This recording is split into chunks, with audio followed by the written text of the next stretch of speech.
नमस्कार मित्रांनो. आधार कार्डविषयी एक महत्त्वाची अपडेट मी तुम्हाला या व्हिडिओच्या माध्यमातून सांगणार आहोत. तुमचं आधार कार्ड पुन्हा बदलणार. नेमके आधार कार्डमध्ये काय बदल होणार? नवीन खाते खोलणे असो, मोबाईलसाठी नवीन सिम घेणे असो किंवा सरकारी योजनेसाठी सगळीकडे आधार कार्डची गरज पडत असते.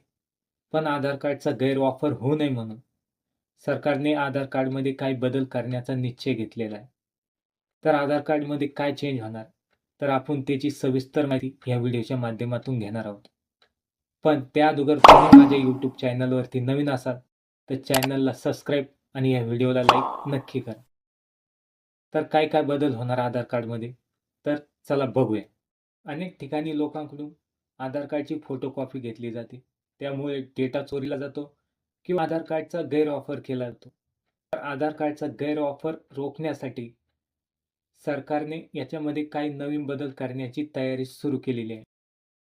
UIDAI डिसेंबरमध्ये यासाठी नवा नियम लागू करणार आहेत.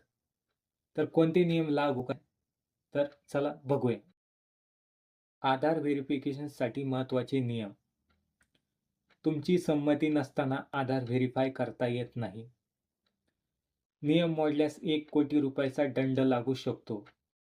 OTP, फिंगरप्रिंट किंवा आयरिसद्वारेच तुमची संमती घेतली जाईल.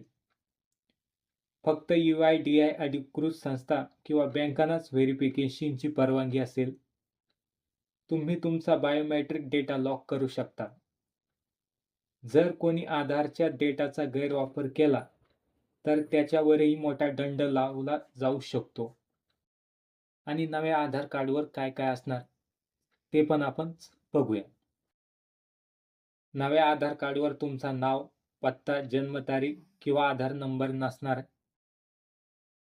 तर आधार कार्डवर फक्त तुमचा फोटो आणि एक QR कोड असेल. कार्डवरील QR कोडमध्ये तुमची सर्व माहिती सुरक्षित असेल. QR कोड स्कॅन केल्याशिवाय कोणालाही माहिती कळणार. माहिती एन्क्रिप्टेड स्वरूपात असेल. यामुळे तुमचे आधार कार्ड सुरक्षित राहील आणि त्याचा गैरवापर होणार नाही. तर असे बदल आधार कार्डमध्ये करण्यात येणार आहेत. तर डिसेंबरमध्ये सर्वांनी आपले आधार कार्ड अपडेट करून घेणे. आणि मी असेच नवीन अपडेट व्हिडिओ मी माझ्या YouTube चॅनलवर आणत असतो. त्यासाठी या व्हिडिओला लाईक आणि चॅनलला सबस्क्राईब नक्की करा. जय हिंद, जय महाराष्ट्र.